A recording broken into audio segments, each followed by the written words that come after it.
halo sahabat Ontelis dan Ontelista yang ada di Indonesia. Nah, hari ini saya bener-bener bangga banget gitu ya. Saya bisa bertemu dengan orang yang luar biasa. Orang yang bagi saya ini spesial momen banget gitu ya untuk saya. Nah, hari ini saya bertemu dengan Bapak Haji Bambang Mulyajati. Selamat siang. Selamat siang, Pak. Selamat siang. Wah, Daniel. Keren banget, Pak. Nggak bisa ngomong apa-apa ini. Oke, teman-teman, kita akan ngobrol gitu ya dengan Bapak Bambang. Nah, tapi sebelum ngobrol, sekali lagi saya pernah sampaikan bahwa setiap saya melakukan wawancara, saya melakukan ngobrol dengan narasumber saya biasanya melakukan tes saya. Jadi nanti saya akan sertakan juga hasil tes saya. Oke, yang unik kembali ada satu fun fact atau fakta yang menurut saya ini keren banget dari Pak Bambang. Ternyata beliau ini suka ikan asin. Oh ya. Eseng-eseng ikan asin. Eseng-eseng ikan asin. Itu menarik banget sih, Pak. Ya. Itu gimana sih, Pak? Kok bisa dari seluruh menu menurut saya ikan asin itu aneh gitu. Tapi kenapa, Pak? Ya, ini kan makanan rakyat kecil ya. Jadi saya dibesarkan dari kecil, dari keluarga kecil juga. Ya kebetulan sekarang punya sepeda banyak kan sekarang. Dulu saya juga rakyat kecil biasa, sehingga saya sejak dulu ya kalau ada nasi ya paling banter ya ikan asin, Mas. Oh gitu ya, Pak. Boleh tahu Bapak dulu lahir di mana? Saya dulu lahir di Jepara. Jepara ya. Kemudian ya. SD-nya saya di Kudus. SMP-nya di Purwodadi Grobogan. Kemudian SMEA-nya di Cepu. Jadi berkeliling di seluruh Jawa di Surabaya. Kuliahnya di Surabaya. Ya, jadi ya keliling akhirnya. Ya, nggih, ya. Ketemu jenengan akhirnya. Oke, ini menarik sekali ya, teman-teman. Nah, Pak, ini aktivitasnya selama pandemi ini apa aja sih, Pak? Kalau pandemi kan saya ini kan kerja di swasta ya. Jadi ya tetap harus masuk karena di absen. Tapi ya pimpinan ini juga bijaksana. Kapan ada PPKM, kapan klasifikasi level, itu ada kebijaksanaan. Kalau tidak diliburkan ya jam kerjanya dipersempit dan boleh diperbolehkan untuk bekerja di rumah. Pada saat-saat yang kapan hari itu, itu Mas. Oke. Nah, Pak, ini kalau boleh tahu, ini banyak banget sepedanya, teman-teman. Pertanyaan saya simpel sih, Pak. Ada berapa sih, Pak? Masih sempat dihitung nggak, Pak, jumlah sepedanya, Pak? Kalau sepeda kan saya ini tidak sempat menghitung ya, karena terus terang aja kalau ada orang seneng gitu saya belikan, saya beri. Oh gitu, Pak? Ya, tapi syaratnya harus dipakai. Jadi saya tidak tahu jumlah sepeda saya itu berapa, yang jelas banyak. Yang jelas banyak ya? Tapi nggak sampai ratusan. Nggak sampai ratusan. Teman-teman, kalau teman-teman pernah jumpai ke rumahnya Pak Bambang, itu sepedanya rare item semuanya. Nanti kita akan coba ngobrol sama Pak Bambang tentang sepedanya gitu ya, Pak? Iya, Pak Daniel. Oke, nah Pak, kalau dilihat Pak, Bapak mulai mengkoleksi sepeda ini mulai kapan sih, Pak? Saya suka sepeda itu ya tahun 2005. 2005 ya, Pak ya. Oke. 2005 ya, Pak. Iya. 2005 itu mulai senang sepeda, Pak. Mulai senang sepeda. Waktu itu sepeda saya yang pertama itu mereknya Master yang dari India itu loh. Master. Master. Dan seterusnya saya dan kebetulan awal-awal saya suka itu 2005, 2006, 2007. Itu saya sudah suka berburu sepeda yang bentuknya aneh gitu loh. Waktu bentuknya itu aneh, ya? Masih ori, masih banyak. Nah, masih banyak. Tapi sekarang sudah cooling down, saya sudah ini ya. Leren sudah leren karena sudah terbeli semua. Oke, nah Pak, kalau boleh tahu, kalau punya cerita yang menarik tidak tentang waktu mengumpulkan sepeda itu, Pak? Oh, yang paling menarik itu gini, saya dulu waktu SMEA itu kan di Cepu itu melihat Pak D saya itu kepala keuangan migas Cepu itu, dia kalau berangkat itu naik sepeda. Naik sepeda ya? Gitu loh. Setelah itu kami berpisah, saya di Surabaya, saya hidup berkeluarga dan sebagainya. Saya ini terus kan suka sepeda kuno itu, Mas. Aku kok mikir sepedanya Pak Diku dulu di mana ya, ngono loh, Mas. Saya dengar sudah kena banjir, sudah hilang dan lain sebagainya. Sepeda apa itu, Pak? Waktu itu? Fisting. Oh, Fisting. Ya, itu sepedanya nanti saya tunjukkan jenengan. Jadi itu akhirnya kok saya pulang ke kampung kok ketemu ngono loh. Jadi orang yang membeli sepeda ini saya mohon bisa saya beli karena ada sejarahnya Pak De saya. Dan alhamdulillah kok begitu mudah dia memberikan saya, kalau tidak salah hanya harga 1.500.000 waktu itu ya.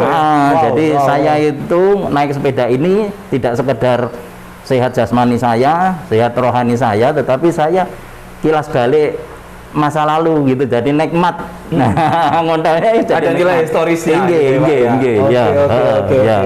Ya. Nah, Pak, itu tadi kalau ngomong sepeda tentang cerita unik, pernah nggak Pak ngalami kejadian sesuatu yang waktu saat beli sepeda ada kejadian nggak enaknya gitu? Nggak enaknya itu begini Mas, ya saya kan nggak begitu ngerti sepeda, jadi dia bilang asli. Kalau saya sudah seneng, ya, Pak, oh ya sering, tapi saya tidak perlu cerita dan itu ada, dan itu yang paling menyakitkan. Paling menyakitkan. Tapi sudahlah, memang nggak tahu apa ya rezeki mereka atau bagaimana, saya kurang ngerti. Pokoknya ya naik kelas ngono ae. Jadi menurut pengalaman lah ya. Yo, akhirnya pengalaman. Jadi saya kalau membeli sepeda yang agak aneh itu iya, Pak, ya. Hati-hati.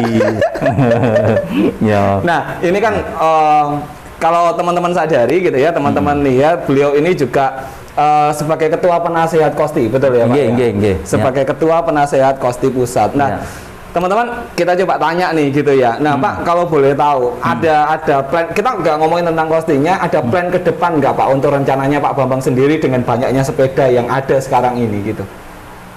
Plan ke depan ya, mau buat kafe kah yang bertema sepeda, atau buat sesuatu yang next ke depan gitu? Iya. Ini panjangan paranormal enggak ini? Saya enggak tahu. Oh iya. Jadi apa yang Mas bicara tadi, saya ini sedang membuat di Jalan Raya Kedamaian sana di Kabupaten Gresik. Di Jalan Raya Kedamaian ya Pak? Jadi pagernya itu dari sepeda-sepeda. Pagernya dari sepeda teman. Jadi ini mau didesain, ya memang katanya sih buat rumah Kosti Sidoarjo tapi di Gresik. Lucu jadi Kedamaian ya Pak? Iya, tapi di Kedamaian sana memang kita punya 0 jalan di sana. Plan kedepannya seperti itu. Jadi bahkan ini rumah saya yang punya anak saya nomor 1 ini kan dibuat sekretariatnya Sidoarjo juga. Panjenengan kalau di sana juga banyak sepeda, tapi saya tahu usungi rene wes. Di sana tinggal berompit, Di mana itu Pak? Di ini Kuresari. Oh, Kuresari. Nah, dekat kok. Iya. Itu ya, ada PN Soda dulu itu ya gitu. Ya. Oke. Nah, teman-teman nanti kita akan coba lihat gitu ya. Ini kalau Bapak sendiri nih yang paling disenangi, karena saya bingung teman-teman mau tanyanya seperti apa.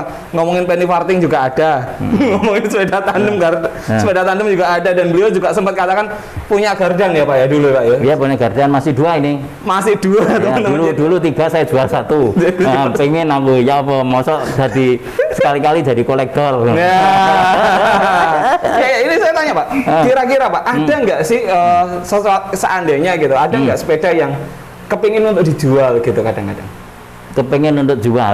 Sebetulnya ini saya yang gardan saya kan 2. 1 ini pengen tak jual. Kapan hari waktu apa ya pemilihan ketua Kosti Sidoarjo kan membentuk KUB. Jadi apa itu kelompok usaha bersama. Tak jual itu tak gaya modal. Ternyata kan gak payu. Ya akhirnya modalnya tak kayak duit tunai. Saya ini kalau mau ada yang beli ya nggak apa-apa, nanti tak berikan Kosti ngono loh Mas. Oke.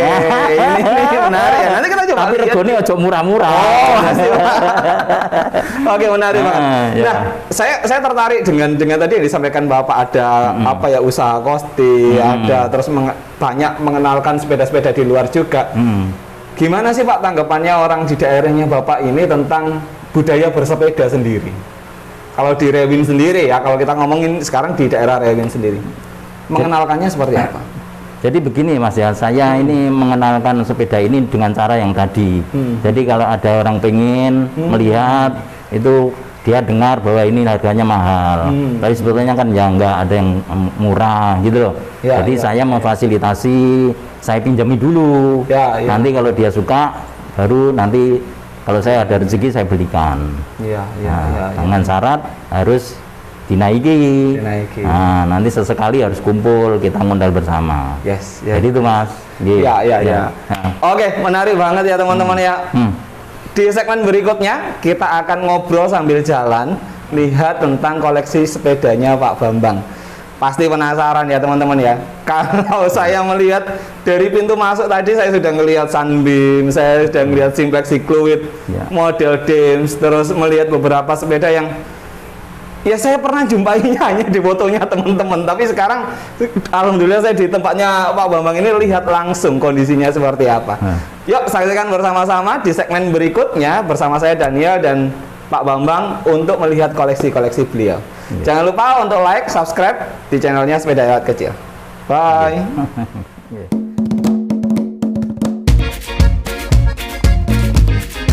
Persnelingnya bukan persnelingnya di belakang, tapi di tengah. Iya, istimewa ada di sini. Betul. Dan peleknya ini ceklong tengah.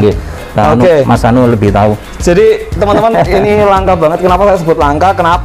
Karena yang pertama model dengan persnelingnya itu di sini, di bagian as bracket tengah.